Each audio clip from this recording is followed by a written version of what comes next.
let me move on to the next one. Uh, the nutrient trial that we did, again in the same place in Bray Golf Club, just south of Dublin. A beautiful spot, also very, very well maintained by John and the guys there. It's really presented well. So this one was to evaluate the efficacy of Aquaritin 19 and Defend at different rates, individually and in combination. We combined it with growth regulators as well, and we had a standard foliar nutrient source as well. So we're doing all that. I'll show you the treatments. So we had 7 treatments and the untreated control. This one was Aquaritin 19 at the standard 450 ml rate, tank mix at a 10 litre per hectare, and the growth regulator. Now there you can take a screenshot of them, but they're the treatments. So we had the Defend going out on its own with the tank mix as well. And then with a combination of Aquaritin 19 and the Defend at the half rates together. We had the tank mix going out on its own. I'm going to show you the tank mix now in 1 minute. And then we had different rates of 19 and Defend combinations here. And this was my favorite here, I have to say. The Aquaritin 19 and Defend and just the growth regulator, no other foliar inputs there at the 300 ml combination rate. That was my favorite one, and you see why as we go through now. They all had interesting results. So they're the treatment lists there, 7 treatment combinations going out together every 14 days, every 2 weeks, from May through to September. This is the 2900 mix or foliar that we went out with as well. Different types of nitrogen in it: calcium, sulfur, boron, iron, manganese, and zinc. Lovely mix. I've often used it myself over the years. So that was that. And actually there is where we did the trials. You can clearly see where they went out and the little buffer zones between the some of the plots there and the untreated areas. So you can see the effect straight off of color, obviously. But we looked at, again, soil moisture, NDVI, quality, growth. Now we used a laser prism to assess the growth. Anyone use the laser prisms? I actually got it from Canada, so it's very useful. Gives the height of cut. Again, the dark green color index, and we looked at speed, firmness, and surface smoothness. And we used the GS3 ball for that. Anyone got the GS3 ball there, guys, at the table? No? Anyone? Very good. Very nice to use, I have to say. And we looked at the cost as well. Okay, going okay for time. So what's this? This is the effect on volumetric water, okay? So quite a variation, even though no significant differences. But what stood out straight away to me was 1, 2, 3, 4, these 3 and these 3. They're all the ones that had the nanosilica, either from Aquaritin 19 or Defend in them. This one didn't, and that one didn't. So a big difference between the mean levels of moisture just from using silica. Bear in mind, there's no surfactants going out here. So a nice impact there from volumetric water from the treatments alone. Again, just to remind you what they were. So those 3, the first 3 has Defend and Aquaritin 19 in them, as did these 3. This one didn't. Look at this one here, which is only the 19 and Defend with no other inputs apart from the growth regulator. So a good level of moisture there also. NDVI and turfgrass quality. I'll just put them up. No, I'll go back. This is the NDVI. All of those nutrient treatments that went out, pretty much the same, all statistically better than the control. No great big surprise there, obviously. Some variation here regarding turfgrass quality. The only one that was statistically better than the control was the Aquaritin 19 at the full rate. These were all slightly better, but that was the only one that was significantly better than the control. The dark green color index, I'll just stick this up. Again, they all gave better color responses than the control. The 1, 2, and 3 were the only ones that were significantly better color than the control. The control had the lowest one. Again, so 1, 2, and 3, 19, defend, and the combination of 19 and defend at those rates had better color than all the others, basically. Now, they were, as you saw in the picture, they were all enhanced color, much better than the control. And this one here, which I want to highlight, just no other, only the 19 and defend at the 300 mil rate performed very well. This is what the height of cut. Now we're trying to see how the growth regulator in combination with the treatments had an effect. So we took the prism gauge and we were measuring the heights over various assessment periods.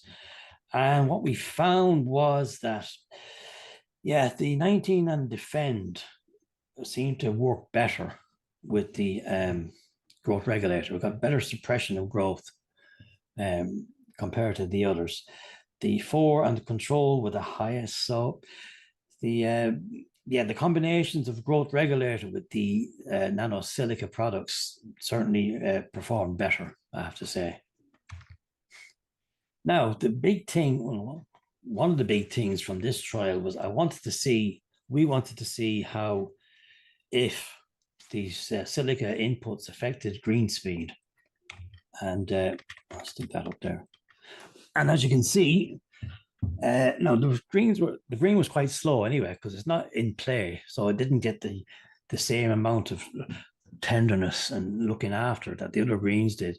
So we got an average of around 8 foot through the year. But as you can see, these three here, the first three, actually no, all the treatments that had silica, either defend or 19 in them, all these three here and these three here were faster on average than the control and the standard nutrient input.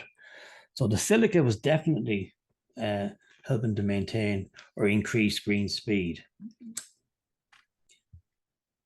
You can see it there in the treatment list, just to remind you again, 1, 2, and 3, 19 defend and 19 and defend combined, much faster than the standard input. Smoothness, this is the way the ball bounces up and down actually on a green.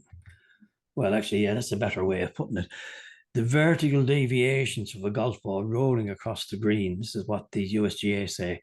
That's what smoothness is. So the lower the value, the smoother the greens are in this particular case. And again, you can see the smoothest by far was the Aquaritin 19 at the full rate. But you can see the 3 here and the 3 here, all with the nanosilica inputs, were the smoothest compared to the control and the standard foliar. So you're getting increased green speed, you're also getting better smoothness. We also looked at the trueness. This is how the ball varies from side to side going across the green. So the trueness, again, the lower the value, the better the result. And again, you can see the Aquaritin and the defend at the full rate had the truest values. And the other 3 here that had, the other 1, 2, 3, 4 here that had the silica inputs were also truer than the non-silica treatments. So some good results there regarding speed, smoothness, and trueness. There's no doubt about it. The cost of these treatments, how did that go? Well, obviously it's a big factor when you're looking at your program, how much the thing's going to cost. You know, you're not made of money, I'm sure. So this is the cost of those particular treatments. Rates per hectare, 14 days, cost per litre.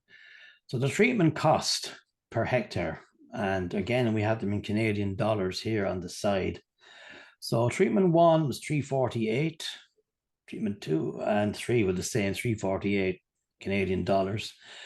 The standard tank mix would have worked out at about $228. But if you go down here to number 7, which is just the Aquaritin 19 Defend and the Growth Regulator, that was 167 Canadian dollars. So that's by far the cheapest. And that would have been my pick of the lot, because it's cheaper for a start, but it performed just as well in areas of moisture retention, turf quality, NDVI, speeds, smoothness, and trueness. It was on par with all the other treatments, and by far the cheapest as well. So just to recap on that particular thing, soil moisture, all the plots treated with nanosilica produced higher mean moisture levels compared to those without. The NDVI, the nanosilica, produced highest values. Treatment 4, the standard foliar without nanosilica, recorded the lowest NDVI amongst the pre-treatment programs. Quality ratings were the same. Color index, again, good color responses from all the treatments. Some variations in height of cut, but no significant differences. Okay, and again, just to reiterate, are we still running here? We are. Anyway, okay, just to go back over the speed again, the nanosilica had better speeds, better trueness, and better smoothness. As you can see. Anyway, the green speed, smoothness, and trueness. Treatments with nanosilica consistently delivered the highest green speeds, and the standard foliar treatment fell short. Cost effectiveness, the cost per hectare ranged from 103 to 214. Treatment 1 had the best overall results. Treatment 7 at 103 euros was the most cost-effective option, and it performed comparably with the volumetric water quality and NDVI. So I would say number 7, the 19 and Defend together, had the best value for money.